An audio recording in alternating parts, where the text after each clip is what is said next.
Price the lord. Hallelujah. ನನ್ನ ಒಡೆಯನು ರಕ್ಷಕನು ವಿಮೋಚಕನು ಅತಿ ಬೇಗನೆ ಬರಲಿರೋ ಮೊದಲಿಂಗನಾದ ಯೇಸು ಕ್ರಿಸ್ತ ನಾಮದಲ್ಲಿ ಬಂದಿರೋ ಪ್ರತಿಯೊಬ್ಬರು ಕೂಡ ವಂದನೆಗಳು.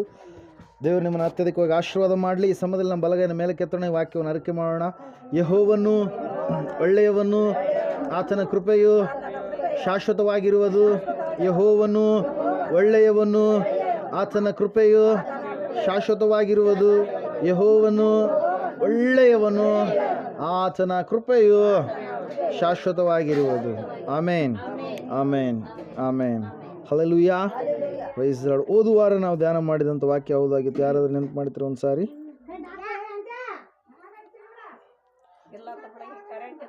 ಓದುವಾರ ಯಾವ ವಿಷಯದ ಕುರಿತಾಗಿ ನಾವು ಧ್ಯಾನ ಮಾಡಿದ್ವಿ? ಯಾರಾದ್ರೂ ನೆನಪು ಮಾಡ್ತೀರ? ದಯವಿಟ್ಟು ಮಾತಾಡಬೇಡ್ರಿ. ಓದುವಾರ ಯಾವ ವಿಷಯದ ಕುರಿತಾಗಿ ನಾವು ಧ್ಯಾನ ಮಾಡಿದ್ವಿ? ಮರ್ತು ಬಿಟ್ಟಿದ್ದೀರಾ? ಹಲ್ಲೆಲೂಯಾ. Praise the lord. ದೇವರ ಸ್ವರವನ್ನು ಕೇಳುವ ಕುರಿಗಳು ನಾವಾಗಿರಬೇಕು. ಯಾರು ದೇವರ ಕುರಿಗಳಾಗಿರ್ತಾರೋ ಅವರು ದೇವರ ಸ್ವರಕ್ಕೆ ಏನು ಮಾಡ್ತಾರೆ? ಕಿವಿಗೊಡುವವರಾಗಿರ್ತಾರೆ. ಹಲ್ಲೆಲೂಯಾ. Praise the lord. ಆ ವಿಷಯವನ್ನು ನಾವು ಎರಡು ವಾರಗಳ ಕಾಲ ನಿಂಗಮ್ಮ ಅವ್ರ ಮನೆ ಮತ್ತು ನಿಂಗಮ್ಮ ಅವ್ರ ಮನೆಯಲ್ಲಿ, ಇಬ್ಬರು ನಿಂಗಮ್ಮ ಅವ್ರ ಮನೆಯಲ್ಲಿ ಧ್ಯಾನ ಮಾಡಿದ್ದೇವೆ. ಹಲ್ಲೆಲೂಯಾ.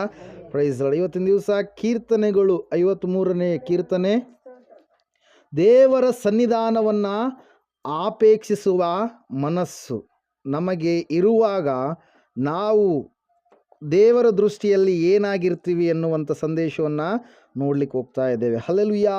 Praise the lord. ಈ ಲೋಕದಲ್ಲಿ ದೇವರನ್ನು ದೃಷ್ಟಿಸಿ, ದೇವರ ಸನ್ನಿಧಾನವನ್ನು ಪ್ರೀತಿಸಿ, ದೇವರ ಸನ್ನಿಧಾನದಲ್ಲಿ ಸಮಯವನ್ನು ಕಳೆಯಬೇಕು ಎಂಬುದಾಗಿ ಕೆಲವು ಜನರು ಅಂದುಕೊಂಡ್ರೆ, ಇನ್ನೂ ಕೆಲವು ಜನರು ದೇವರ ಸನ್ನಿಧಾನವನ್ನು ದೇವರೇ ಇಲ್ಲ ಎಂಬುದಾಗಿ ದೇವರ ಸನ್ನಿಧಾನವನ್ನು ಪ್ರೀತಿಸಲಾರದೆ ದೇವರಿಂದ ದೂರವಾಗಿರುವಂಥವರು ಇರ್ತಾರೆ ಪ್ರಿಯರೇ. ಹಲ್ಲೆಲೂಯಾ.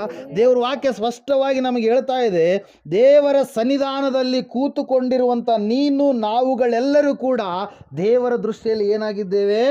ಬುದ್ಧಿವಂತರಾಗಿದ್ದೇವೆ ಎಂಬುದಾಗಿ ದೇವರು ಸಾಕ್ಷಿ ಕೊಡ್ತಾ ಇದ್ದಾನೆ. 53ನೇ ಕೀರ್ತನೆಯಲ್ಲಿ ನಾವು ನೋಡುವಾಗ ಕೀರ್ತನೆಗಾರನು ಹೇಳ್ತಾ ಇದ್ದಾನೆ, ದುರ್ಮತಿಗಳಂತೆ ದೇವರೇ ಇಲ್ಲವೆಂದು ತಮ್ಮ ಮನಸ್ಸಿನಲ್ಲಿ ಏನು ಮಾಡ್ತಾರಂತ ಅವರು ಅಂದುಕೊಳ್ಳುವವರಾಗಿರ್ತಾರೆ. ದೇವ್ರು ಎಲ್ಲಿದ್ದಾನಪ್ಪ? ದೇವರಿದ್ರೆ ಈ ಥರ ಯಾಕೆ ಕಾರ್ಯಗಳು ಆಗ್ತಾ ಇತ್ತು? ದೇವರೆನ್ನುವ ಆತನೇ ಇಲ್ಲ, ದೇವರು ಎನ್ನುವಂಥ ಶಕ್ತಿನೇ ಇಲ್ಲ ಎಂಬುದಾಗಿ ಮನಸ್ಸಿನಲ್ಲಿ ಅಂದುಕೊಳ್ತಾ ಇರ್ತಾರೆ ಪ್ರಿಯರೇ. ಅವರ ದೃಷ್ಟಿಯಲ್ಲಿ ಸೃಷ್ಟಿಕರ್ತನಾದ ದೇವರು ಇಲ್ಲವೇ ಇಲ್ಲ. ಹಲ್ಲೆಲೂಯಾ. ಅವರ ದೃಷ್ಟಿಯಲ್ಲಿ ತಾವು ಮಾಡಿಕೊಂಡಿರುವಂಥವುಗಳೇ ಅವರಿಗೆ ಏನಾಗಿರ್ತವೆ? ದೇವರುಗಳಾಗಿರ್ತವೆ. ಸತ್ಯವೇದ ಸ್ಪಷ್ಟವಾಗಿ ನಮಗೆ ತಿಳಿಸ್ತಾ ಇದೆ, ಲೇಖನಿ ಪ್ರಸಿದ್ಧಿಪಡಿಸ್ತಾ ಇದೆ. ಏನಂತಂದರೆ, ದೇವರು ನಂಬಿದ ಮಕ್ಕಳು ದೇವರನ್ನು ನಂಬಲಾರದಂಥವರ ಜೀವಿತದಲ್ಲಿ ಇರ್ತಕ್ಕಂಥ ವ್ಯತ್ಯಾಸವಾಗಿರ್ತಕ್ಕಂಥ ಸಂಗತಿ ಏನು ಎಂಬುದಾಗಿ ನಾವು ನೋಡ್ತಾ ಇದ್ದೇವೆ. ಯಾರು ದೇವರು ಇಲ್ಲ ಎಂಬುದಾಗಿ ನೆನೆಸ್ತಾ ಇದ್ದಾರೋ, ಯಾರು ಯೇಸು ಕ್ರಿಸ್ತನನ್ನು ನಂಬಲಾರದೆ ಇದ್ದಾರೋ ಅವರೆಲ್ಲರನ್ನ ಸತ್ಯವೇದ ಹೇಳುವಂಥದ್ದೇನ್ರಿ? ದುಷ್ಟರು ಎಂಬುದಾಗಿ. ಏನಂತ ಸಾಕ್ಷಿ ಕೊಡ್ತಾ ಇದೆ? ದುಷ್ಟರು. ಯಾಕೆ ಅವರು ದುಷ್ಟರು ಅಂದರೆ, ಅವರು ಸೃಷ್ಟಿಕರ್ತನಾದ ದೇವರನ್ನು ಆರಾಧನೆ ಮಾಡ್ತಾ ಇಲ್ಲ. ಅವರು ದೇವರನ್ನು ಬಿಟ್ಟು ದೇವರಲ್ಲದವುಗಳ ಕಡೆಗೆ ಅವ್ರು ಏನು ಮಾಡಿದ್ದಾರೆ? ನಡೆದುಕೊಳ್ತಾ ಇದ್ದಾರೆ. ಮನುಷ್ಯರು ಮಾಡಿದಂಥ ಕಲ್ಪನೆಗಳು ಅನೇಕ ಇದ್ದಾವೆ. ಇವತ್ತಿನ ದಿವಸದಲ್ಲಿ ಈ ಊರಿನಲ್ಲಿ ಒಬ್ಬರು ಹೇಳಿಕೆ ಹೇಳಿದ್ರೆ ಇನ್ನೊಂದು ಊರಲ್ಲಿ ಅದೇ ಹೇಳಿಕೆ, ಇವರು ಹೇಳಿರುವಂಥದ್ದನ್ನೇ ಅವ್ರು ಏನು ಮಾಡ್ತಾರೆ? ಇವರು ತಪ್ಪು ಹೇಳಿದರೆ ಇಲ್ಲ ಅದೇ ಸರಿ ಎಂಬುದಾಗಿ ಆ ಊರಲ್ಲಿರುವಂಥದ್ದು ಅದನ್ನು ಹೇಳ್ತಾರೆ. ಇನ್ನೊಂದು ಊರವರು ಇನ್ನೊಂದು ಹೇಳ್ತಾರೆ, ಮತ್ತೊಂದು ಊರವರು ಮತ್ತೊಂದು ಹೇಳ್ತಾರೆ. ಯಾಕಂದರೆ ಮನುಷ್ಯನು ಅಲ್ಲಿರ್ತಕ್ಕಂಥ ವಾತಾವರಣಕ್ಕೆ ಸಂಬಂಧಪಟ್ಟ ರೀತಿಯಲ್ಲಿ ಏನು ಮಾಡ್ತಾನೆ? ತನ್ನ ಭಾಷೆಯನ್ನು, ತನಗೆ ಬರುವಂಥ ಆದಾಯ ಲಾಭವನ್ನು ಏನು ಮಾಡ್ತಾ ಇರ್ತಾನೆ? ಇವ್ರನ್ನ ಯಾವ ರೀತಿಯಾಗಿ ಮರಳು ಮಾಡಿ ಇವರಿಂದ ನಾನು ಹಣವನ್ನು ದೋಚಬಹುದು, ಇವರನ್ನು ಯಾವ ರೀತಿಯಾಗಿ ನಾನು ಮೋಸಗೊಳಿಸಬಹುದು ಎಂಬುದಾಗಿ ಏನು ಮಾಡ್ತಾನೆ? ಅವನು ಏನು ಮಾಡ್ತಾನೆ? ಮೋಸದ ಮಾತುಗಳನ್ನು ಮಾತಾಡ್ತಾನೆ ಪ್ರಿಯರೇ. ಹಲ್ಲೆಲೂಯಾ. ಇವತ್ತಿನ ದಿವಸ ಜನರು ಏನಾಗಿದ್ದಾರೆ? ಭಕ್ತಿಯ ವೇಷವನ್ನು ಹಾಕಿಕೊಂಡಂಥವರಾಗಿದ್ದಾರೆ. ದೇವರಲ್ಲಿ ಭಯಭಕ್ತಿ ಇರಲಾರ್ದಂಥ ಸ್ಥಿತಿಯಲ್ಲಿ ಜೀವಿಸ್ತಾ ಇದ್ದಾರೆ. ಸತ್ಯವೇದ ಹೇಳ್ತಾ ಇದೆ ಏನೆಂಬುದಾಗಿ ಅಂದರೆ, ಅಂಥವರು ದುಷ್ಟರು, ದುರ್ಮತಿಗಳು, ದೇವರೇ ಇಲ್ಲ ಎಂಬುದಾಗಿ ಅಂದುಕೊಳ್ಳುತ್ತಾ ಕೆಟ್ಟವರಾಗಿ ಈ ಲೋಕದಲ್ಲಿ ಅವರು ಜೀವಿಸ್ತಾ ಇರ್ತಾರೆ, ಕೆಟ್ಟದಾಗಿರ್ತಕ್ಕಂಥ ಕಾರ್ಯಗಳನ್ನು ಮಾಡುವವರಾಗಿರ್ತಾರೆ. ಪ್ರೇರಲ್ಲಿ ವಾಕ್ಯದಲ್ಲಿ ನಾವು ನೋಡ್ತಾ ಇದ್ದಾನೆ, ಕೀರ್ತನೆಗಾರನು ಸ್ಪಷ್ಟವಾಗಿ ಹೇಳ್ತಾ ಇದ್ದಾನೆ, ಏನಂತೇಳಿ, ದುರ್ಮತಿಗಳು ದೇವರಿಲ್ಲವೆಂದು ತಮ್ಮ ಮನಸ್ಸಿನಲ್ಲಿ ಅಂದುಕೊಳ್ತಾರೆ. ಒಂದ್ಸರಿ ಓದ್ತಿರೋ ಅದನ್ನ, ಓದ್ರಮ್ಮ. ದೇವರೇ ಇಲ್ಲವೆಂದು ಮನಸ್ಸಿನಲ್ಲಿ ಅಂದುಕೊಳ್ಳುತ್ತಾರೆ, ಅವರು ಕೆಟ್ಟು ಹೋದವರು, ಹೇಯ ಕೃತ್ಯಗಳನ್ನು ನಡೆಸುತ್ತಾರೆ, ಅವರಲ್ಲಿ ಒಳ್ಳೆಯದನ್ನ ಮಾಡುವವರೇ ಇಲ್ಲ. ಹಲ್ಲೆಲೂಯಾ. ಸತ್ಯವೇದ ಸ್ಪಷ್ಟವಾಗಿ ಹೇಳ್ತಾ ಇದೆ, ದೇವರೇ ಇಲ್ಲ ಎಂಬುದಾಗಿ ನೆನೆಸುವಂತ ಜನರು ಪ್ರಿಯರ ಭೂಮಿಯಲ್ಲಿ ಹೆಚ್ಚಾಗಿದ್ದಾರೆ. ಹಲ್ಲೆಲೂಯಾ. ಇವರು ತಮಗೆ ಯಾರು ಇಷ್ಟ ಆಗ್ತಾರೋ ಅವರನ್ನೇ ದೇವರ ಸ್ಥಾನಕ್ಕೆ ಏನು ಮಾಡ್ತಾರೆ, ಏರಿಸ್ತಾರೆ. ಪ್ರಿಯರೇ, ಈ ತಮಿಳ್ನಾಡಲ್ಲಿ ಒಬ್ಬ ನಟಿ, ಒಬ್ಬ ನಟ, ಹೀರೋಯಿನ್, ಫಿಲ್ಮ್ ಸ್ಟಾರ್ ಅಂತೀವಲ್ಲ, ಅವ್ರಿಗಾಗಿ ಏನು ಮಾಡಿದಾರೆ ರೀ, ಗುಡಿಗಳನ್ನು ಕಟ್ಟಿಸಿ ಅವ್ರಿಗೋಸ್ಕರವಾಗಿ ಒಬ್ಬ ಪೂಜಾರಿಯನ್ನು ಇಟ್ಟಿದ್ದಾರೆ. ಹಲ್ಲೆಲೂಯಾ. ಹೇಳೋದು ಅರ್ಥ ಆಗ್ತಾ ಇದೆನಾ?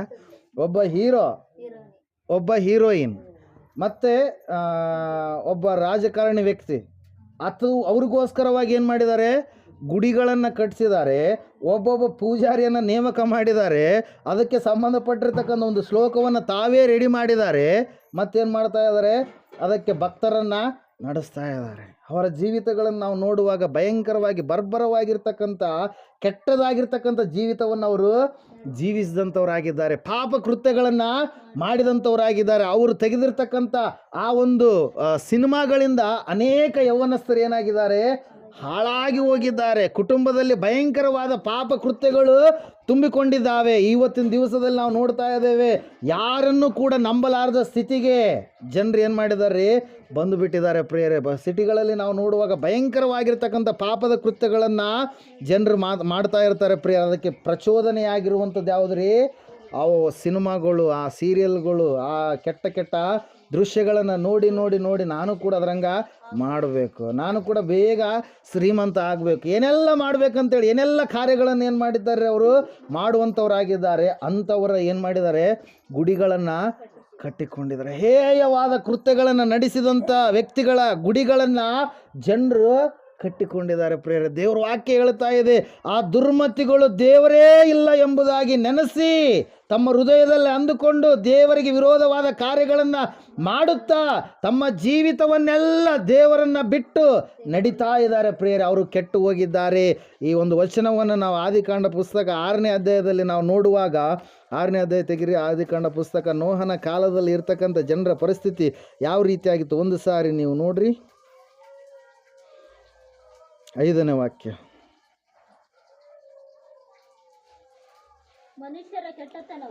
ಮನುಷ್ಯರ ಕೆಟ್ಟತನವು ಭೂಮಿಯ ಮೇಲೆ ಹೆಚ್ಚಾಗಿರುವುದನ್ನು ಅವರು ಹೃದಯದಲ್ಲಿ ಯೋಚಿಸುವುದು ಎಲ್ಲವೂ ಯಾವಾಗಲೂ ಬರೀ ಕೆಟ್ಟದ್ದಾಗಿರುವುದನ್ನು ಯೆಹೋವನು ನೋಡಿ ತಾನು ಭೂಮಿಯ ಮೇಲೆ ಮನುಷ್ಯರನ್ನು ಉಂಟು ಮಾಡಿದ್ದಕ್ಕೆ ಪಶ್ಚಾತ್ತಾಪಪಟ್ಟು ತನ್ನ ಹೃದಯದಲ್ಲಿ ನೊಂದುಕೊಂಡನು. ಹಲ್ಲೆಲೂಯಾ. ಈ ಎಲ್ಲ ಮನುಷ್ಯರನ್ನು ನೋಡಿ ದೇವ್ರು ಏನು ಮಾಡ್ತಾ ಇದ್ದಾನ್ರಿ, ಪಶ್ಚಾತ್ತಾಪ ಪಡ್ತಾನೆ. ಅಯ್ಯೋ, ಇವ್ರಿಗೆ ಎಷ್ಟು ಹೇಳಿದ್ರು ಕೂಡ ಮೊಂಡು ಹೃದಯಗಳಾಗಿ ಬಂಡತನದ ಕಾರ್ಯಗಳನ್ನು ಇವರು ಮಾಡ್ತಾ ಇದ್ದಾರೆ. ದೇವ್ರ ವಾಕ್ಯ ಹೇಳ್ತಾ ಇದೆ ಪ್ರಿಯರೇ, ಅವರು ದೇವರಿಗೆ ಭಯಪಟ್ಟರೆ ದೇವರ ವಿಷಯದಲ್ಲಿ ಅವರು ತಪ್ಪಿ ಹೋಗೋದಕ್ಕೆ ಸಾಧ್ಯವಿಲ್ಲ. ಹಲ್ಲೆಲೂಯಾ.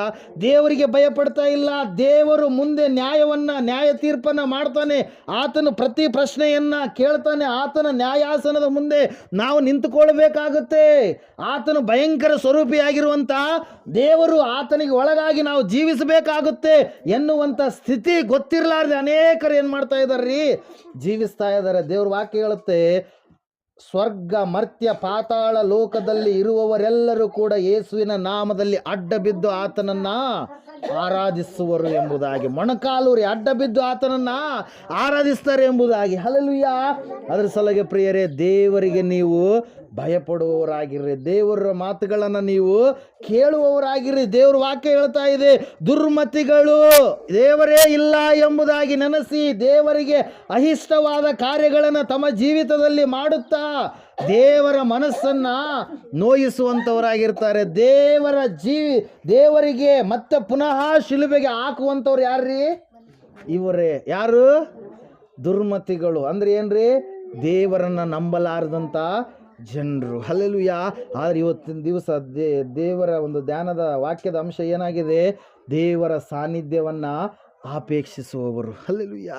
ದೇವರ ಸಾನ್ನಿಧ್ಯವನ್ನು ಆಪೇಕ್ಷಿಸುವಂಥ ಮಕ್ಕಳಿಗೆ ಇರುವಂಥ ಆಶೀರ್ವಾದ ಏನಾಗಿದೆ? ಯಾಕೆ ದೇವರ ಸನ್ನಿಧಾನವನ್ನು ನಾವು ಆಪೇಕ್ಷಿಸಬೇಕು? ದೇವರ ಸನ್ನಿಧಾನವನ್ನು ಆಪೇಕ್ಷಿಸುವಾಗ ಆತನ ಮಕ್ಕಳು ಭಕ್ತರಾಗಿರ್ತಕ್ಕಂಥ ನಾವು ಹೊಂದಿಕೊಳ್ಳಬೇಕಾಗಿರ್ತಕ್ಕಂಥ ಆ ಒಂದು ಆಶೀರ್ವಾದಗಳು ಏನಾಗಿದೆ ಎಂಬುದಾಗಿ ನಾವು ನೋಡ್ಲಿಕ್ಕೆ ಹೋಗ್ತಾ ಇದ್ದೇವೆ ಪ್ರಿಯರೇ. ಆದರೆ ನಾವು ಮೊದಲು ಯಾವುದು ಕೆಟ್ಟದ್ದಿದೆಯೋ ಅದನ್ನು ನಾವು ತಿಳಿದುಕೊಳ್ಳಬೇಕು. ಹಲ್ಲೆಲೂಯಾ. Praise the lord. ಕಡ್ಡಿಪೇಟೆಗೆ ಮಕ್ಕಳ ಕೈಯಲ್ಲಿ ಕೊಡ್ತೀರಾ? ನೀವು ಏನು ಮಾಡ್ತೀರಿ? ಕೊಡಲ್ಲ. ಚಾಕು ಮಕ್ಕಳ ಕೈಯಲ್ಲಿ ಕೊಡ್ತೀರಾ? ನೀವು ಕೊಡೋದಿಲ್ಲ. ಕಾರಣ ಏನ್ರಿ? ಅದನ್ನು ತೆಗೆದುಕೊಂಡ್ರೆ ಅವ್ರು ಏನು ಮಾಡ್ತಾರೆ? ಹಾನಿ ಮಾಡಿಕೊಳ್ತಾರೆ. ಅದು ಪ್ರಾಣಕ್ಕೆ ಅಪಾಯ. ಅವ್ರಿಗೆ ಗೊತ್ತಿಲ್ಲ, ಅವ್ರು ಏನೋ ಆಟದ ವಸ್ತು ಎಂಬುದಾಗಿ ನೆನೆಸ್ತಾರೆ. ಇವತ್ತಿನ ದಿವಸ ದೇವರ ಮಕ್ಕಳಾಗಿರ್ತಕ್ಕಂಥ ನಾವು ಕೂಡ ಫಸ್ಟ್ನೇದಾಗಿ ಕೆಟ್ಟದ್ದು ಯಾವುದಿದೆ ಅದನ್ನು ನಾವು ತಿಳಿದುಕೊಳ್ಳಬೇಕು. ತಿಳಿದುಕೊಂಡ ಮೇಲೆ ಅದನ್ನು ಸ್ವಲ್ಪ ಕೂಡ ಸಮೀಪಕ್ಕೆ ಬರಗೊಡಿಸದ ಹಾಗೆ ಭಕ್ತಿಯ ಜೀವಿತವನ್ನು ನಾವು ಮಾಡುವವರಾಗಬೇಕು. ದೇವರು ವಾಕ್ಯ ಹೇಳ್ತಾ ಇದೆ ಪ್ರಿಯರೇ, ಅವರು ಹೇಯ ಕೃತ್ಯಗಳನ್ನು ಮಾಡುತ್ತಾ ಅವರಲ್ಲಿ ಒಳ್ಳೆಯದನ್ನು ಮಾಡುವಂಥವ್ರು ಒಬ್ಬರು ಇಲ್ಲಂತೆ. ಹಲ್ಲೆಲೂಯಾ. ಏನಂತೆ? ಒಳ್ಳೆಯದನ್ನೇ ಮಾಡುವಂಥವ್ರಿಲ್ಲ. ದೇವರಿಗೆ అయిಷ್ಟ ಯಾವುದು? ದೇವರಿಗೆ ವಿರೋಧವಾಗಿರ್ತಕ್ಕಂಥ ಕಾರ್ಯ ಯಾವುದು? ದೇವರು ಇಷ್ಟಪಡಲಾರದಂಥ ಕಾರ್ಯ ಯಾವುದು? ಅದನ್ನೇ ಮಾಡುವುದರಲ್ಲಿ ಅದರಲ್ಲೇ ಸಂತೋಷ ಪಡ್ತಾರೆ ಹೊರತಾಗಿ ದೇವರಿಗೆ ಇಷ್ಟವಾಗಿರುವಂಥದ್ದು ಯಾವುದು ಎಂಬುದಾಗಿ ಅವರು ನೆನೆಸೋದಿಲ್ಲ. ದೇವರಿಗೆ ಇಷ್ಟವಾದಂಥ ಕಾರ್ಯವನ್ನು ಅವರು ತಿಳಿದುಕೊಳ್ಳೋದಿಲ್ಲ, ಮಾಡೋದಕ್ಕೆ ಅವರು ಪ್ರಯಾಸ ಪಡೋದಿಲ್ಲ, ಪ್ರಯತ್ನ ಕೂಡ ಅವರು ಮಾಡೋದಿಲ್ಲ. ಪ್ರಿಯರೇ, ದೇವರ ವಾಕ್ಯ ಹೇಳ್ತಾ ಇದೆ ಏನಂತೇಳಿ ಅಂದರೆ, ಯೆಹೋವನು ಸರ್ವೋತ್ತಮನೆಂದು ಅನುಭವದಿಂದ ನೀವು ತಿಳಿದುಕೊಳ್ಳಬೇಕು. 34ನೇ ಕೀರ್ತನೆ 8ನೇ ವಚನ ಒಂದ್ಸಾರಿ ಓದ್ತೀರಾ? ಯೆಹೋವನು ಸರ್ವೋತ್ತಮನೆಂದು ಅನುಭವದಿಂದ ತಿಳಿದುಕೊಳ್ಳಿರಿ, ಆತನನ್ನು ಆಶ್ರಯಿಸಿಕೊಂಡವರು ಎಷ್ಟೋ ಧನ್ಯರಂತೆ. ಯಾರ್ರೀ? ಆತನ ಆಶ್ರಯಕ್ಕೆ ಬಂದಿರತಕ್ಕಂಥ ಮಕ್ಕಳು. ಅವರು ಯಾವ ಜಾತಿ ಜನಾಂಗದವರಾಗಿರಲಿ, ಯಾವ ದೇಶದಲ್ಲಿ ವಾಸ ಮಾಡುವಂಥ ಜನರೇ ಆಗಿರಲಿ, ಎಂತಹ ಮಕ್ಕಳೇ ಆಗಿರಲಿ, ಅವರ ಹಳೆಯ ಜೀವಿತ ಮುಖ್ಯವಲ್ಲ. ಅವರು ಯಾವಾಗ ಯೇಸುವಿನ ಬಳಿಗೆ ಬಂದಿದ್ದಾರೋ, ಯೇಸುವಿನ ಆಶ್ರಯಕ್ಕೆ ಬಂದಿದ್ದಾರೋ, ಯೇಸುವಿನ ಸಮೀಪಕ್ಕೆ ಬಂದಿದ್ದಾರೋ, ಅವರಲ್ಲಿರ್ತಕ್ಕಂಥ ಎಲ್ಲ ಪಾಪ ಸ್ವಭಾವಗಳನ್ನು ದೇವ್ರು ಏನು ಮಾಡ್ತಾನೆ? ತೊಳೆದು ಹಾಕ್ತಾನೆ. ಆದರೆ ಮೊದಲು ನೀನೇನಾಗಬೇಕು? ಆ ದೇವ್ರ ಹತ್ರ ನಿನ್ನ ಹಿಂದೆ ಮಾಡಿರುವಂಥದ್ದನ್ನೆಲ್ಲ ಒಪ್ಪಿಕೊಂಡು ಬಿಟ್ಟು ಬಿಡಬೇಕು. ಹಲ್ಲೆಲೂಯಾ. ಮನುಷ್ಯನು ತಪ್ಪು ಮಾಡುವುದು ಸಹಜ. ಮಾಡಿದ ತಪ್ಪನ್ನು ಹೇಳಿದಾಗ ಒಪ್ಪಿಕೊಳ್ಳುವುದು ಮಾನವತ್ವವಾದರೆ ಆ ತಪ್ಪನ್ನು ಬಿಟ್ಟು ಬಿಡುವುದು ಏನಾಗುತ್ತೆ? ದೈವತ್ವವಾಗುತ್ತೆ ಪ್ರಿಯರೇ. ಹಲ್ಲೆಲೂಯಾ. ತಪ್ಪು ಯಾರು ಮಾಡಲ್ಲ? ಎಲ್ಲರೂ ತಪ್ಪು ಮಾಡ್ತಾ ಇರ್ತೀವಿ. ತಿಳಿಲಾರದೆ ಕೆಲವೊಂದು ಸಾರಿ ಆ ಮಾತು ಅನ್ಬಾರ್ದಾಗಿತ್ತು, ಆ ಮಾತನ್ನೇ ಅಂದ್ಬಿಡ್ತೀವಿ ಬಾಯಲ್ಲಿ. ಹಲ್ಲೆಲೂಯಾ. ಆ ಮಾತು ಬರಬಾರ್ದು ದೇವರು ನಂಬಿದಂಥ ಮಕ್ಕಳಾಗಿರ್ತಕ್ಕಂಥ ನಮ್ಮಲ್ಲಿ. ಆದರೆ ಅದೇ ಮಾತು ಏನಾಗಿಬಿಡುತ್ತೆ? ಬಂದ್ಬಿಡುತ್ತೆ. ಆಮೇಲೆ ಸಡನ್ನಾಗಿ ನಾವೇನು ಮಾಡಬೇಕು? ದೇವರೇ ನನ್ನನ್ನು ಕ್ಷಮಿಸು, ನನಗೆ ಈ ಮಾತು ಬರಬಾರ್ದಾಗಿತ್ತು. ಒಂದು ವೇಳೆ ಮನಸ್ಸಿನಲ್ಲಿ ಯಾರ ಮೇಲೂ ಕೂಡ ನಾವು ದ್ವೇಷ ಇಟ್ಕೊಳ್ಬಾರ್ದು, ಹೊಟ್ಟೆ ಕಿಚ್ಚು ಪಡಬಾರ್ದು, ಯಾರನ್ನು ಕೂಡ ನಾವೇನು ಮಾಡಬಾರ್ದ್ರಿ? ಹೀನಾಯವಾಗಿ ನೋಡಬಾರ್ದು. ಸತ್ಯವೇದ ಸ್ಪಷ್ಟವಾಗಿ ತಿಳಿಸ್ತಾ ಇದೆ ಪ್ರಿಯರೇ. ಏನಂತ ಹೇಳಂದ್ರೆ, ಆತನನ್ನು ಆಶ್ರಯಿಸಿಕೊಂಡಂಥವರು ಎಷ್ಟೋ ಧನ್ಯರಂತ್ರೆ. ಹಲ್ಲೆಲೂಯಾ. ಅವರ ಧನ್ಯತೆ ಎಲ್ಲಿರುತ್ತೆ? ಪರಲೋಕದಲ್ಲಿರುತ್ತೆ. ಅವರ ಧನ್ಯತೆ ಅಲ್ಲಿ ದೇವರು ಕೊಡುವವನಾಗಿರ್ತಾನೆ ಪ್ರಿಯರು. ಅದ್ರ ಸಲುವಾಗಿ ವಾಕ್ಯ ಹೇಳ್ತಾ ಇದೆ ಸ್ಪಷ್ಟವಾಗಿ, ದುರ್ಮತಿಗಳು ನಾವಲ್ಲ, ದೇವರನ್ನು ನಂಬಿದಂಥ ದೇವ ಮಕ್ಕಳು ನಾವಾಗಿದ್ದೇವೆ. ಈ ದೇವ ಮಕ್ಕಳಾಗಿರ್ತಕ್ಕಂಥ ನಾವು ನಮ್ಮ ಜೀವಿತದಲ್ಲಿ ಪುನಃ ಪುನಃ ಪುನಃ ತಪ್ಪುಗಳ ಮೇಲೆ ತಪ್ಪುಗಳನ್ನು ಮಾಡುವವರಾಗಬಾರ್ದು. ಹಲ್ಲೆಲೂಯ. ತಪ್ಪನ್ನು ತಿದ್ದುಕೊಂಡ ಮೇಲೆ, ತಪ್ಪನ್ನು ಹೇಳಿದ ಮೇಲೆ ಅದನ್ನು ಯಾವಾಗ ನಾವು ಪರಿಪೂರ್ಣವಾಗಿ ಬಿಟ್ಟು ಸರಿಯಾದ ಮಾರ್ಗದಲ್ಲಿ ದೇವರ ಕಡೆಗೆ ನಾವು ನಡೀತಾ ಇರ್ತೀವೋ, ದೇವರು ನಮ್ಮನ್ನು ನೋಡಿ ತಕ್ಕದಾಗಿರ್ತಕ್ಕಂಥ ಫಲವನ್ನು ಆತನು ಕೊಡ್ತಾನೆ ಪ್ರಿಯರೇ. ದೇವ್ರ ವಾಕ್ಯ ಹೇಳ್ತಾ ಇದೆ, ಸತ್ಯವೇದ ಹೇಳ್ತಾ ಇದೆ, ಒಳ್ಳೆಯದನ್ನು ನಡೆಸುವಂಥವ್ರು ಇಲ್ಲಂತೆ, ಒಬ್ಬರು ಇಲ್ಲಂತೆ, ಎಲ್ಲರೂ ದ್ರೋಹಿಗಳಾಗಿ ಕೆಟ್ಟು ಹೋದಂಥವರಾಗಿ ತಮ್ಮ ಕಾರ್ಯಗಳಲ್ಲಿ ಮಗ್ನರಾಗಿದ್ದಾರೆ, ತಪ್ಪಿನ ಮೇಲೆ ತಪ್ಪನ್ನು ಮಾಡ್ತಾ ಇದ್ದಾರೆ ಪ್ರಿಯರೇ. ಆ ಒಂದು ಸಮಯದಲ್ಲಿ ದೇವರು ಏನು ಮಾಡ್ತಾ ಇದ್ದಾನೆ ನೋಡ್ರಿ. ಮನುಷ್ಯರಲ್ಲಿ 2ನೇ ವಚನ, ತನ್ನ ಸಾನ್ನಿಧ್ಯವನ್ನು ಅಪೇಕ್ಷಿಸುವ ಬುದ್ಧಿವಂತರು ಇದ್ದಾರೋ ಎಂದು ದೇವರು ಆಕಾಶದಿಂದ ಮನುಷ್ಯರನ್ನ ನೋಡಲಾಗಿ. ಹಲ್ಲೆಲೂಯ. ದೇವ್ರು ಏನು ಮಾಡ್ತಾ ಇದ್ದಾನಂತೆ, ಆಕಾಶದಿಂದ ಮನುಷ್ಯರನ್ನ ಏನು ಮಾಡ್ತಾ ಇದ್ದಾನೆ, ನೋಡ್ತಾ ಇದ್ದಾನೆ. ನಾವು ಹಿಂಗೆ ನೋಡಿದಾಗ ನಮ್ಗೆ ಹೆಂಗೆ ಕಾಣಿಸುತ್ತೆ, ನೀಲಿಯಾಗಿರ್ತಕ್ಕಂಥ ಆಕಾಶ ಕಾಣಿಸುತ್ತೆ. ಹಲ್ಲೆಲೂಯ. ಒಂದು ವೇಳೆ ಹುಣ್ಣಿಮೆ ಆದರೆ ಚಂದ್ರ ಇರ್ತಾನ, ಇರಲ್ಲ? ಇರ್ತಾನೆ. ಹಲ್ಲೆಲೂಯ. ಅಮಾವಾಸ್ಯೆ ಆದರೆ ಚಂದ್ರ ಕಾಣಲ್ಲ. ಹಲ್ಲೆಲೂಯ. ಹುಣ್ಣಿಮೆಯ ಸಮಯದಲ್ಲಿ ಚಂದ್ರನಿರ್ತಾನೆ, ಅಕ್ಕಪಕ್ಕದಲ್ಲೆಲ್ಲ ನಕ್ಷತ್ರಗಳಿರ್ತವೆ. ಆ ನಕ್ಷತ್ರಗಳು ಒಂದೊಂದು ನಕ್ಷತ್ರ ಭೂಮಿಗಿಂತ ದೊಡ್ಡದಾಗಿರ್ತಕ್ಕಂಥ ನಕ್ಷತ್ರ. ಎಷ್ಟು ನಕ್ಷತ್ರ ಇವು? ಭೂಮಿಗಿಂತ ದೊಡ್ಡದಾಗಿರ್ತಕ್ಕಂಥ ನಕ್ಷತ್ರ. ಅವು ನಮ್ಮ ಕಣ್ಣಿಗೆ ಹೆಂಗೆ ಕಾಣಿಸ್ತವೆ? ಸಣ್ಣ ಸಕ್ಕರೆ ಹಳ್ಳ ಕಾಣಂಗೆ ಕಾಣಿಸ್ತವೆ. ಕೆಲವೊಂದು ಕಾಣೋದೇ ಇಲ್ಲ. ಹಲ್ಲೆಲೂಯ. ಇನ್ನು ಕೆಲವೊಂದು ಬೇಸ್ ಸಣ್ಣದ 40 mm ಕಲ್ಲು ಕಾಣಂಗೆ ಕಾಣಿಸ್ತವೆ. ಹಲ್ಲೆಲೂಯ. ಕೆಲವೊಂದು 20 mm ಕಲ್ಲು ಕಂಡಂಗೆ ಕಾಣ್ತವೆ. ಹಲ್ಲೆಲೂಯ. Praise the lord. ಕೆಲವೊಂದು ದೊಡ್ಡದಾದ ರೀತಿಯಲ್ಲಿ ಕಾಣ್ತವೆ. ಕೆಲವೊಂದು ನಕ್ಷತ್ರಗಳು ಇಲ್ಲೇ ಬೀಳ್ತಾ ಇದ್ದಾವೇನೋ ಅನ್ನುವ ರೀತಿಯಲ್ಲಿ ನಮಗೆ ಕಾಣಿಸ್ತಾ ಇರ್ತವೆ ಪ್ರಿಯರೇ. ಹಲ್ಲೆಲೂಯ. ಇಲ್ಲಿ ದೇವ್ರ ವಾಕ್ಯದಲ್ಲಿ ನಾವು ನೋಡ್ತಾ ಇದ್ದೇವೆ, ಆ ಆಕಾಶ ಮಹಾಕಾಶಗಳನ್ನು ದಾಟಿದ ಮೇಲೆ ಅಲ್ಲಿ ಯಾರು ವಾಸ ಮಾಡ್ತಾ ಇದ್ದಾರೆ? ದೇವರು ವಾಸ ಮಾಡ್ತಾ ಇದ್ದಾನೆ. ಹಲ್ಲೆಲೂಯ. ಈ ಭೂಮಿಯನ್ನು ದಾಟಿದ ಮೇಲೆ ಮೊದಲನೇ ಆಕಾಶ ಅಂದ್ರೆ ಯಾವುದು? ಪಕ್ಷಿಗಳು ಹಾರಾಡ್ತಾವಲ್ಲ, ವಿಮಾನಗಳು ಕಾಣುವಷ್ಟರವರೆಗೆ ನಮಗೆ ಕಾಣಿಸುತ್ತಲ್ಲ, ಅದೇನದು? ಮೊದಲನೇ ಆಕಾಶ. ಹಲ್ಲೆಲೂಯ. ಸೂರ್ಯ, ಚಂದ್ರ, ನಕ್ಷತ್ರಗಳು ಇರುವಂಥದ್ದು ಯಾವ ಆಕಾಶ? ಅದು 2ನೇ ಆಕಾಶ. ಹಲ್ಲೆಲೂಯ. ಆ 2ನೇ ಆಕಾಶವನ್ನು ದಾಟಿದ ಮೇಲೆ ದೊಡ್ಡದಾಗಿರ್ತಕ್ಕಂಥ ಕತ್ತಲೆ, ಆ ಕತ್ತಲೆಯನ್ನು ದಾಟಿದ ಮೇಲೆ ಅಲ್ಲಿ ಏನಿದೆ? ಉದ್ದ ಅಗಲ ಎರಡು ಕೂಡ ಸೇಮ್ ಆಗಿರ್ತಕ್ಕಂಥ ಪಟ್ಟಣ. ಅಲ್ಲಿ ಯಾರಿದ್ದಾರೆ? 3ನೇ ಆಕಾಶದಲ್ಲಿ ಯಾರಿದ್ದಾರೆ? ದೇವರಿದ್ದಾರೆ. ಹಲ್ಲೆಲೂಯ. ದೇವದೂತರು ಇದ್ದಾರೆ. ಆ ಸ್ಥಳದಿಂದ ದೇವರು ಏನು ಮಾಡ್ತಾನಂತೆ? ನೋಡ್ತಾ ಇದ್ದಾನೆ. ಹಲ್ಲೆಲೂಯ. ಏನು ಮಾಡ್ತಾನೆ ದೇವರು? ನೋಡ್ತಾ ಇದ್ದಾನೆ. ದೇವರು ಯಾಕೆ ನೋಡ್ತಾ ಇದ್ದಾನೆ? ತನ್ನ ಸಾನ್ನಿಧ್ಯವನ್ನು ಆಪೇಕ್ಷಿಸುವಂಥ ಮಕ್ಕಳು ಇದ್ದಾರೇನೋ ಅಂತೇಳಿ. ಹಲ್ಲೆಲೂಯ. Praise the lord. ಆ ಸಮಯದಲ್ಲಿ ಕೀರ್ತನೆಗಾರನ ಹೇಳ್ತಾ ಇದ್ದಾನೆ, ಅಲ್ಲಿ ಯಾರು ಕೂಡ ಇಲ್ಲಂತೆ. ದೇವರ ಸನ್ನಿಧಾನವನ್ನು ಆಪೇಕ್ಷಿಸುವಂಥವರು ಎಲ್ಲ ಪ್ರಿಯರೇ. ಹಲ್ಲೆಲೂಯ. ಹೀಗೆ ಒಂದು ಸಾರಿ ದೇವರು ಜಲಪ್ರಳಯದ ಸಮಯದಲ್ಲಿ ನೋಡಿದಂಥ ಸಮಯದಲ್ಲಿ ಅಲ್ಲಿ ಒಂದೇ ಒಂದು ಕುಟುಂಬ ಮಾತ್ರ ದೇವರ ಸಾನ್ನಿಧ್ಯವನ್ನು ಪ್ರೀತಿಸ್ತಾ ಇತ್ತು, ದೇವರ ಸಾನ್ನಿಧ್ಯವನ್ನು ಇಷ್ಟಪಡ್ತಾ ಇತ್ತು, ದೇವರಿಗೆ ಬೆಲೆ ಕೊಟ್ಟು ನಡೀತಾ ಇತ್ತು, ದೇವರು ನಮ್ಮನ್ನು ನೋಡ್ತಾನೆ ಎಂಬುದಾಗಿ ಜೀವಿಸ್ತಾ ಇತ್ತು ಪ್ರಿಯರೇ. ಅದು ಯಾರ ಕುಟುಂಬವಾಗಿತ್ತು? ನೋಹನ ಕುಟುಂಬವಾಗಿತ್ತು ಪ್ರಿಯರೇ. ಹಲ್ಲೆಲೂಯ. Praise the lord. ದೇವರ ವಾಕ್ಯದಲ್ಲಿ ನಾವು ನೋಡ್ತಾ ಇದ್ದೇವೆ, ಇವತ್ತು ನೀನು ದೇವರ ಸಾನ್ನಿಧ್ಯವನ್ನು ಆಪೇಕ್ಷಿಸಿದರೆ ನೀನು ಏನಾಗಿದ್ದೀಯಾ? ಒಂದು ವೇಳೆ ನೀನು ಸ್ಕೂಲಿಗೆ ಹೋಗೇ ಇಲ್ಲ, ಅಡ್ಮಿಷನ್ನೇ ಮಾಡಿಸಿಲ್ಲ, ಆದರೂ ನೀನು ಏನಾಗಿದೆಯಾ? ಫಸ್ಟ್ ಕ್ಲಾಸ್ ರ್ಯಾಂಕ್ ಸ್ಟೂಡೆಂಟ್ ಆಗಿದ್ದೀಯಾ. ಹಲ್ಲೆಲೂಯ. ಕಾರಣ ಏನು ಗೊತ್ತಾ? ನೀವು ದೇವರ ದೃಷ್ಟಿಯಲ್ಲಿ ಬುದ್ಧಿವಂತರು. ಮನುಷ್ಯರ ದೃಷ್ಟಿಯಲ್ಲಿ ನೀವು ಶೂನ್ಯ ಆಗಿರ್ಬೋದು. ಹಲ್ಲೆಲೂಯ.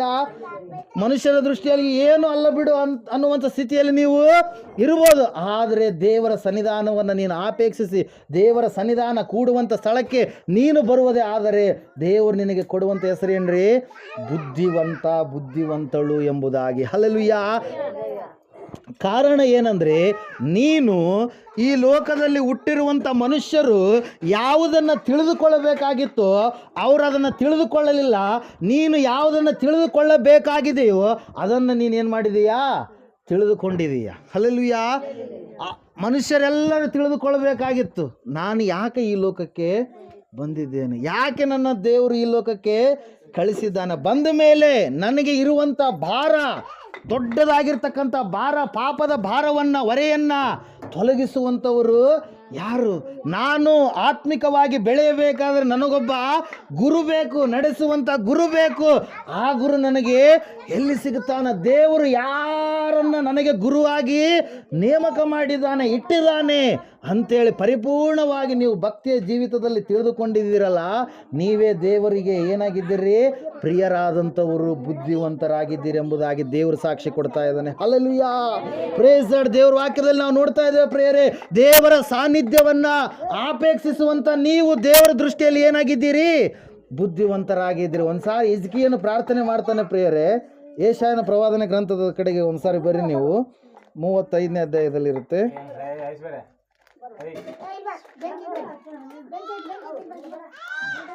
ಒಂದು ನಿಮಿಷ. ಯೆಶಾಯನ ಪ್ರವಾದನೆ ಗ್ರಂಥ ತೆಗೆದಿದ್ರಿ ಅಮ್ಮ?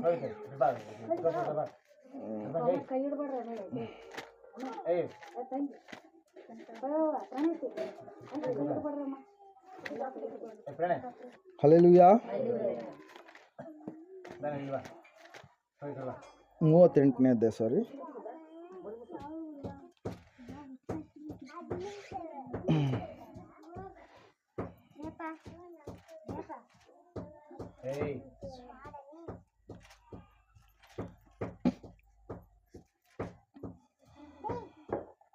ಮೂವತ್ತೇಳು 5, 6, 7 ಓದ್ರಿ, ನಂತರ 38 ಓದಂತ್ರಿ. ಯೆಶಾಯನು ಅರಸನಾದ ಹಿಜ್ಕೀಯನ ಕಡೆಯಿಂದ ತನ್ನ ಬಳಿಗೆ ಬಂದ ಸೇವಕರಿಗೆ, ಅಶ್ಶೂರದ ಅರಸನ ಸೇವಕರು ನನ್ನನ್ನು ದೂಷಿಸಿದ ಮಾತುಗಳನ್ನು ಕೇಳಿದ್ದಿ. ಅವುಗಳಿಗೆ ನೀನು ಹೆದರಬೇಡ. ಇಗೋ, ನಾನು ಅವನ ಮೇಲೆ ಭಯದ ಆತ್ಮವನ್ನು ಬರಮಾಡುವೆನು. ಅವನು ಒಂದು ಸುದ್ದಿಯನ್ನು ಕೇಳಿ ತಿರುಗಿಕೊಂಡು ಸ್ವದೇಶಕ್ಕೆ ಹೋಗಿ ಅಲ್ಲಿ ಕತ್ತಿಯಿಂದ ಬೀಳುವಂತೆ ಮಾಡುವೆನು ಎಂಬಿ ಯೆಹೋವನ ಮಾತನ್ನು ನಿನ್ನ ಯಜಮಾನನಿಗೆ ಹೇಳಿರಿ ಎಂಬುದಾಗಿ ಉತ್ತರ ಕೊಟ್ಟನು. Hallelujah, praise lord. ದೇವರ ವಾಕ್ಯದಲ್ಲಿ ನಾವು ನೋಡ್ತಾ ಇದ್ದೇವೆ ಪ್ರಿಯರೇ, ಅರಸನಾಗಿರ್ತಕ್ಕಂಥ ಸನ್ಹೇರೀಬನು ಅವನ ದಂಡಾಧಿಕಾರಿ ಏನು ಮಾಡ್ತಾ ಇದ್ದಾರ್ರಿ? ದೇವರ ದೇಶವಾಗಿರ್ತಕ್ಕಂಥ ಇಸ್ರಾಯೇಲ್ ದೇಶಕ್ಕೆ ಮುತ್ತಿಗೆ ಹಾಕುವುದಕ್ಕಾಗಿ ಬಂದಿದ್ದಾರೆ ಪ್ರಿಯರೇ. ಹಲ್ಲೆಲೂಯಾ. ಈ ಹಿಜ್ಕೀಯನು ಆ ಸಮಯದಲ್ಲಿ ಅಲ್ಲಿ ತನ್ನ ಕೈ ಕೆಳಗಡೆ ಇರ್ತಕ್ಕಂಥ ಸೈನಿಕರ ಮಾತುಗಳನ್ನು ಕೇಳಿ, ಲೇಖಕರ ಮಾತುಗಳನ್ನು ಕೇಳಿ, ರಾಜಗೃಹ ನಿರ್ವಹಣೆ ಮಾಡುವಂಥ ಅಧಿಕಾರಿಗಳ ಮಾತುಗಳನ್ನು ಕೇಳಿ, ಕಪ್ಪವನ್ನು, ಆ ಒಂದು ದೇವಾಲಯದಲ್ಲಿರ್ತಕ್ಕಂಥ ಬಂಗಾರ, ಬೆಲೆಯುಳ್ಳ ಸಾಮಾನುಗಳೆಲ್ಲವನ್ನ ಯಾರಿಗೆ ಕೊಡ್ತಾ ಇದ್ದಾನೆ? ಸನ್ಹೇರೀಬ ಎನ್ನುವಂಥ ಬೇರೆ ದೇಶದ ಅರಸನಿಗೆ ಕೊಡ್ತಾ ಇದ್ದಾನೆ. ಹಲ್ಲೆಲೂಯಾ. ಆತನು ಹಿಜ್ಕೀಯನು ಭಯಪಡಲಿಲ್ಲ. ಅಲ್ಲಿ ಕೈಗಳಗಡೆ ಇರುವಂಥವ್ರವರು ಭಯವನ್ನು ತಂದರು ಪ್ರಿಯರೇ. ಹಲ್ಲೆಲೂಯಾ. ಆ ಒಂದು ಸಮಯದಲ್ಲಿ ಆ ಅರಸನು, ಅಯ್ಯೋ, ಇಷ್ಟನ್ನ ಇವ್ರು ಕೊಟ್ಟಿರೋದು ಇನ್ನೂ ಬೇಕು, ನಾನು ಇವ್ರ ಮೇಲೆ ಪುನಃ ದಂಡೆತ್ತಿ ಇವ್ರ ಮೇಲೆ ಬರ್ತೀನಿ ಅಂತೇಳಿ ಆ ಸನ್ಹೇರೀಬ ಎನ್ನುವಂಥ ಅರಸನು ಏನು ಮಾಡ್ತಾ ಇದ್ದಾನೆ? ಪುನಃ ದಂಡೆತ್ತಿ ಬರುವಂಥ ಸಮಯದಲ್ಲಿ ಹಿಜ್ಕೀಯನು, ಅಯ್ಯೋ, ನಾವು ಕೊಡುವಂಥದ್ದು ಕೊಟ್ಟಿವಿ, ಆದರೂ ಕೂಡ ಈತನ ಏನು ಮಾಡ್ತಾ ಇಲ್ಲ, ನಮ್ಮ ಮೇಲೆ ನಮ್ಮನ್ನು ಸಾಯಿಸೋದಕ್ಕೆ ಬರ್ತಾ ಇದ್ದಾನೆ ಅಂತೇಳಿ ಭಯಪಟ್ಟ ಪ್ರಿಯರೇ. ಭಯಪಟ್ಟಂಥ ಸಮಯದಲ್ಲಿ ಯೆಶಾಯ ಪ್ರವಾದಿ ಇದ್ದಂಥ ಸಮಯ ಅದು. ಹಲ್ಲೆಲೂಯಾ. ಆ ಯೆಶಾಯನ ಗುರುಗಳ ಬಳಿಗೆ ಸೈನಿಕರನ್ನ ಕಳುಹಿಸಿದ. ಏನು ಹೇಳ್ತಾ ಇದ್ದಾನೆ ದೇವರು ನಮ್ಮ ವಿಷಯವಾಗಿ, ದೇವರು ಯಾವುದನ್ನು ಮಾತಾಡ್ತಾ ಇದ್ದಾರೆ ಎಂಬುದಾಗಿ ಕಳುಹಿಸಿದಾಗ, ಆ ಸಮಯದಲ್ಲಿ ಹಿಜ್ಕೀಯನು ಏನು ಮಾಡ್ತಾ ಇದ್ದಾನ್ರಿ? ಗೋಣಿ ತಟ್ಟನ್ನು ಕಟ್ಟಿಕೊಂಡು ದೇವರ ಸನ್ನಿಧಾನವನ್ನು ಪ್ರೀತಿಸಿ ದೇವರ ಸನ್ನಿಧಾನ ದೇವಾಲಯಕ್ಕೆ ಆತನು ಹೋಗ್ತಾ ಇದ್ದಾನೆ ಪ್ರಿಯರೇ. ಹಲ್ಲೆಲೂಯಾ. ದೇವರ ವಾಕ್ಯ ಹೇಳ್ತಾ ಇದೆ, ಸತ್ಯವೇದ ಹೇಳ್ತಾ ಇದೆ, ಅಂತಹ ಸಂದರ್ಭದಲ್ಲಿಯೂ ಕೂಡ ದೇವರ ಸನ್ನಿಧಾನವೇ ನನಗೆ ಬಿಡುಗಡೆ ಕೊಡುತ್ತೆ ಎಂಬುದಾಗಿ ಯಾರು ನಂಬಿದರು? ಆ ದೇಶದ ಅರಸನಾಗಿರ್ತಕ್ಕಂಥ ಹಿಜ್ಕೀಯ ಪ್ರಿಯರೇ. ಹಲ್ಲೆಲೂಯಾ. ದೇವರು ವಾಕ್ಯ ಹೇಳ್ತಾ ಇದೆ, ಅಂತಹ ಕ್ಲಿಷ್ಟಮಯವಾದ ಸಮಯದಲ್ಲಿ ಹಿಜ್ಕೀಯ ಮಹಾರಾಜ ಬೇರೆ ದೇಶದ ಅರಸನನ್ನು ಸಂಧಿಸಲಿಲ್ಲ. ಆತನಿಗೆ ಐಗುಪ್ತ ದೇಶದ ಅರಸನು ಸಹಾಯ ಮಾಡಬಹುದಾಗಿತ್ತು, ಪಕ್ಕದಲ್ಲಿರ್ತಕ್ಕಂಥ ಬೇರೆಯ ಮನುಷ್ಯರು ಸಹಾಯ ಮಾಡಬಹುದಾಗಿತ್ತು. ಆದರೆ ಹಿಜ್ಕೀಯ ದೇವರ ಆಶ್ರಯಕ್ಕೆ ಬಂದ, ದೇವರ ಸನ್ನಿಧಾನಕ್ಕೆ ಬಂದ ಪ್ರಿಯರೇ. ದೇವರು ವಾಕ್ಯ ಹೇಳ್ತಾ ಇದೆ ಏನಂತ ಹೇಳಂದರೆ, ಆ ಸಮಯದಲ್ಲಿ ಯೆಶಾಯನು ಹೇಳ್ತಾ ಇದ್ದಾನೆ, ಯೆಶಾಯನ ಬಳಿಗೆ ಕಳುಹಿಸಿದಾಗ ಏನಂತೇಳಿ ಹೇಳ್ತಾ ಇದ್ದಾನೆ? ಹೋಗಿ ನಿಮ್ಮ ಅರಸನಿಗೆ ಹೇಳ್ರಿ, ಯಾವ ದಾರಿಯಿಂದ ಅವನು ಬಂದಿದ್ದಾನೋ ಸನ್ಹೇರೀಬ ಅರಸನು, ಪುನಃ ಅವನ ಒಂದು ಸುದ್ದಿಯನ್ನು ಕೇಳ್ತಾನೆ. ಯಾವ ಸುದ್ದಿ ಅದು? ಅವನಿಗೆ ಭಯ ತರುವಂಥ ಸುದ್ದಿ. ದೇವರು ನೋಡ್ರಿ, ತನ್ನ ನಂಬಿದಂಥ ಮಕ್ಕಳ ವಿಷಯದಲ್ಲಿ ಯಾರಾದರೂ ಜೋಕ್ಯ ಮಾಡಿಕೊಂಡ್ರೆ, ಯಾರಾದರೂ ಟಾರ್ಚರ್ ಕೊಡುವಂಥ ಸ್ಥಿತಿಗೆ ಬಂದರೆ ದೇವರು ಏನು ಮಾಡ್ತಾನೆ, ತಾನು ಮಧ್ಯಸ್ಥಿಕೆ ವಹಿಸಿ ಅವರ ಜೀವಿತದಲ್ಲಿ ಏನಾದರೂ ಒಂದು ಕಾರ್ಯ ಮಾಡ್ತಾನೆ. Hallelujah, praise lord. ಹೀಗೆ ಯೇಸು ಸ್ವಾಮಿಯವರು ಒಂದು ಸಾರಿ ಸಾಮ್ಯ ಹೇಳ್ತಾರೆ ಪ್ರಿಯರು. ಆ ಸಾಮ್ಯ ಏನಂದರೆ, ಒಬ್ಬ ಧನಿಕನಿರ್ತಾನೆ, ಅಂದರೆ ಹಣವುಳ್ಳಂಥ ವ್ಯಕ್ತಿ. ಆತನು ಬೀಜಗಳನ್ನು ಬಿತ್ತುತ್ತಾನೆ. ಫುಲ್ಲು ಆತನ ಹೊಲ ಎಷ್ಟಿತ್ತೋ ಆ ಎಲ್ಲ ಒಂದು ಸ್ವಲ್ಪ ಬೆಳೆ ಲಾಸ್ ಆಗಲಾರ್ದೆ ಒಳ್ಳೆಯ ಬೆಳೆಯನ್ನು ಆತನು ತೆಗೆದುಕೊಳ್ತಾನೆ ಪ್ರಿಯರೇ. ಹಲ್ಲೆಲೂಯಾ. ಎಲ್ಲಿ ಕೂಡ ಲಾಸ್ ಆಗಲಿಲ್ಲತ.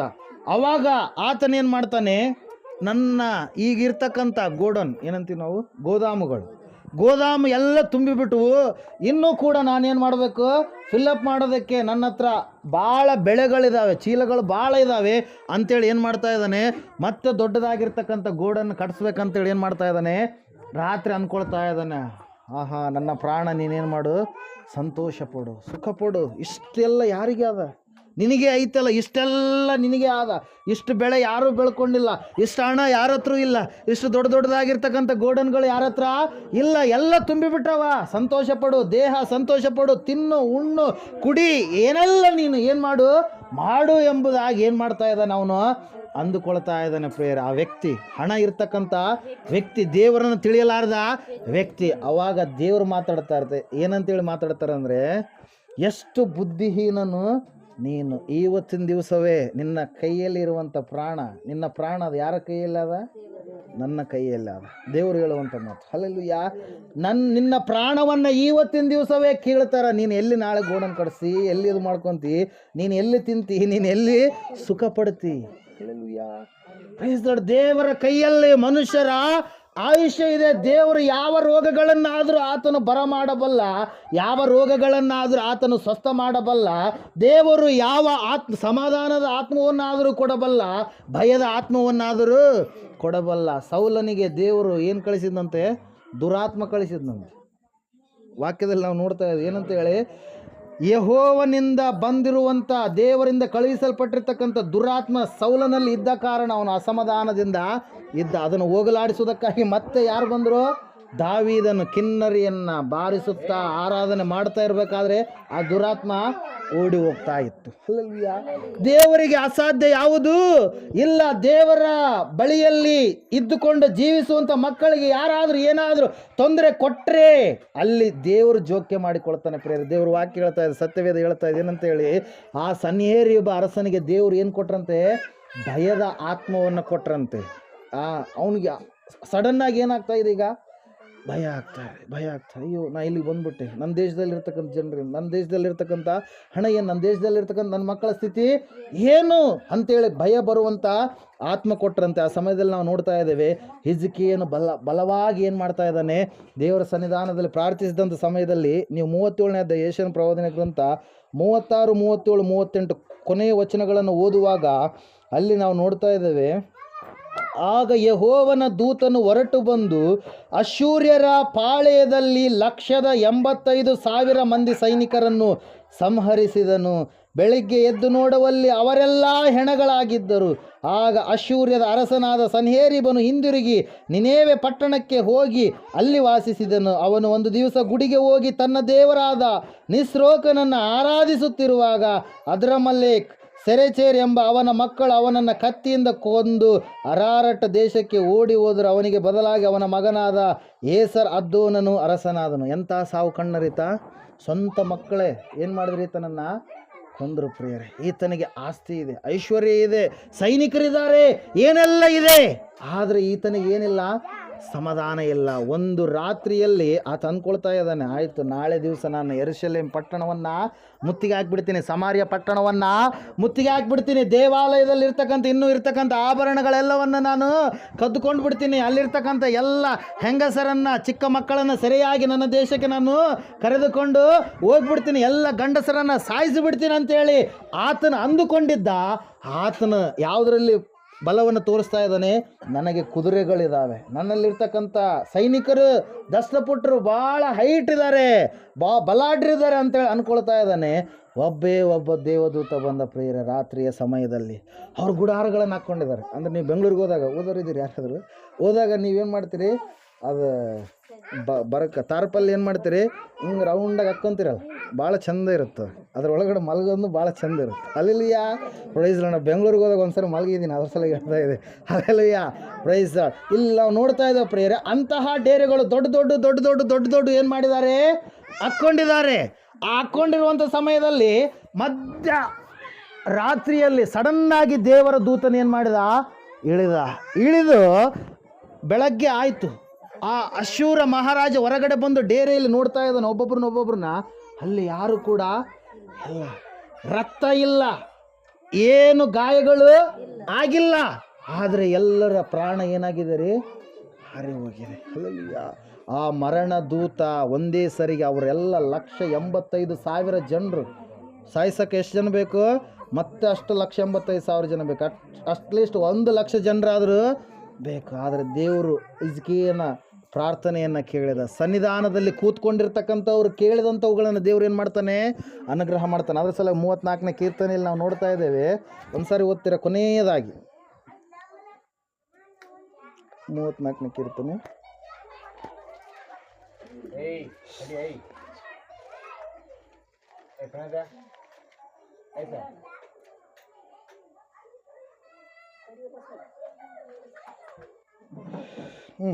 ಒಂಬತ್ತು 10.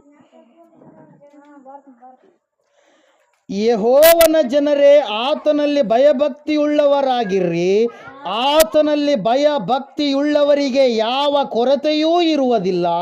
ಪ್ರಾಯದ ಸಿಂಹಗಳಾದರೂ ಹೊಟ್ಟೆಗಿಲ್ಲದೆ ಹಸಿದಾವು. ಯೆಹೋವನ ಸನ್ನಿಧಿಯಲ್ಲಿ ಬೇಡಿಕೊಳ್ಳುವವರಿಗೆ ಯಾವ ಮೇಲಿಗೂ ಕಡಿಮೆ ಇಲ್ಲ. ಹಲ್ಲೆಲೂಯಾ. ಸನ್ನಿಧಾನ, ದೇವರ ಸನ್ನಿಧಾನವನ್ನು ಪ್ರೀತಿಸುವಂಥವರಿಗೆ, ದೇವರ ಸನ್ನಿಧಾನದಲ್ಲಿ ಸಮಯವನ್ನು ಕಳೆಯುವಂಥವರಿಗೆ ಯಾವ ಮೇಲಿಗೂ ಏನಿಲ್ಲಂತ್ರಿ, ಕಡಿಮೆ ಇಲ್ಲ. ಎಲ್ಲ ಮೇಲುಗಳು ದೇವರಿಂದ ಬರ್ತವೆ. ಕುಂದಿಲ್ಲದ ಎಲ್ಲ ವರಗಳು ಪರಲೋಕದಲ್ಲಿರುವಂಥ ದೇವರಿಂದ ಬರ್ತವೆ.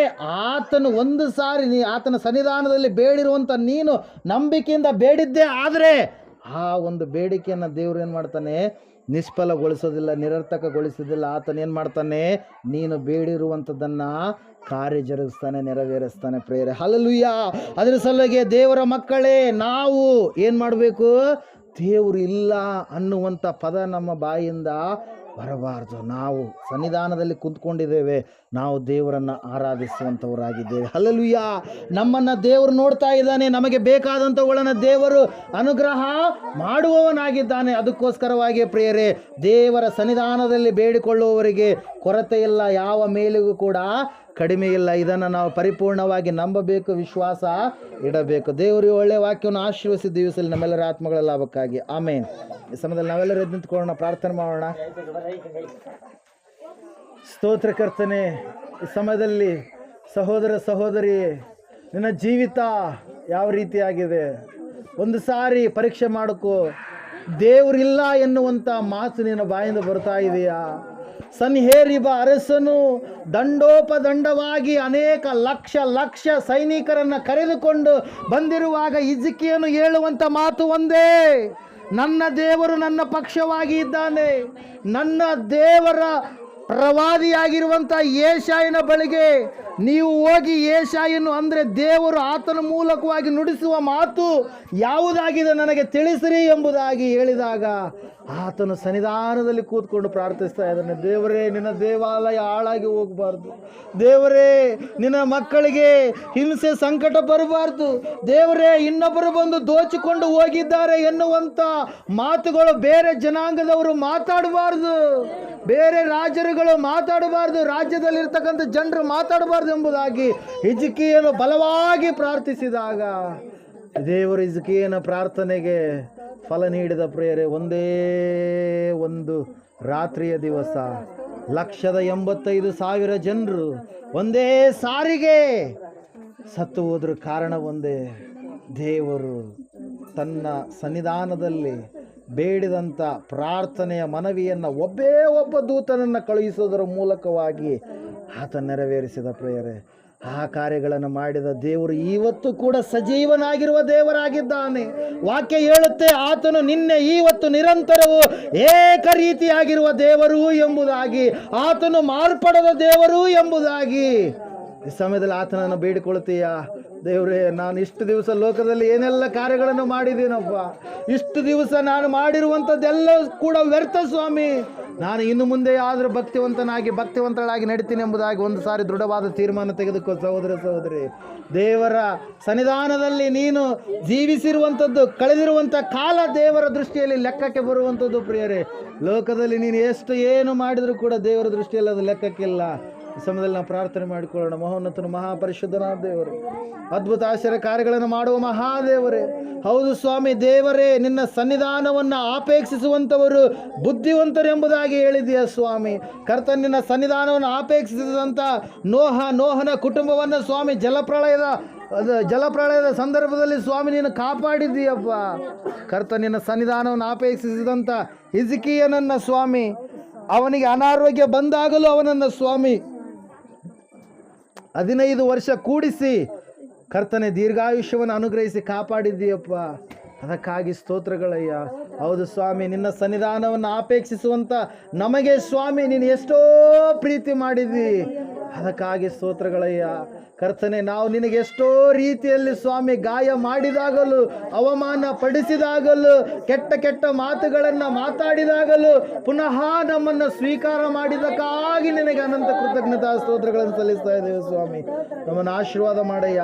ಲೋಕದ ಯಾವ ವಿಷಯದಲ್ಲಿ ನಾವು ತಪ್ಪಿ ಹೋಗಲಾರ್ದ ಹಾಗೆ, ಸಿನಿಮಾ ಸೀರಿಯಲ್ ಕೆಟ್ಟದಾಗಿರ್ತಕ್ಕಂಥ ವಿಡಿಯೋಗಳು ಯಾವುಗಳನ್ನು ನೋಡಲಾರ್ದ ಹಾಗೆ ನಮ್ಮೆಲ್ಲರನ್ನ ಮಾರ್ಪಡಿಸಿ ನಡೆಸ್ತಾ ಬರಬೇಕೆಂಬುದಾಗಿ ಯೇಸುವಿನ ನಾಮದಲ್ಲಿ ಪ್ರಾರ್ಥಿಸಿ ಅರ್ಪಿಸಬೇಡ ಹೊಂದಿದ್ದೇವೆ ಪರಮ ತಂದೆಯೇ.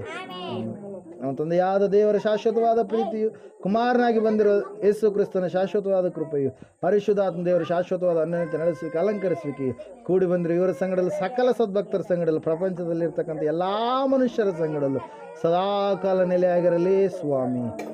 ಆಮೇನ್. ಯೇಸು ರಕ್ತಕ್ಕೆ ಜಯ, ಸಕಲ ಪಾಪಗಳು ಲಯ. ಯೇಸು ರಕ್ತಕ್ಕೆ ಜಯ, ಸಕಲ ಪಾಪಗಳು ಲಯ. ಯೇಸು ಪ್ರಭು ರಕ್ತಕ್ಕೆ ಸಂಪೂರ್ಣ ವಿಜಯ, ಸಕಲ ಪಾಪಗಳಿಗೆ ಅನಂತಕಾಲ ನಾಶನ. Hallelujah, hallelujah, hallelujah. ಸ್ತೋತ್ರಂ, ಸ್ತೋತ್ರಂ, ಸ್ತೋತ್ರಂ. Amen, amen, amen. ಇಂಥ ಒಳ್ಳೆ ಸಮಯದೊಳು ಯೇಸು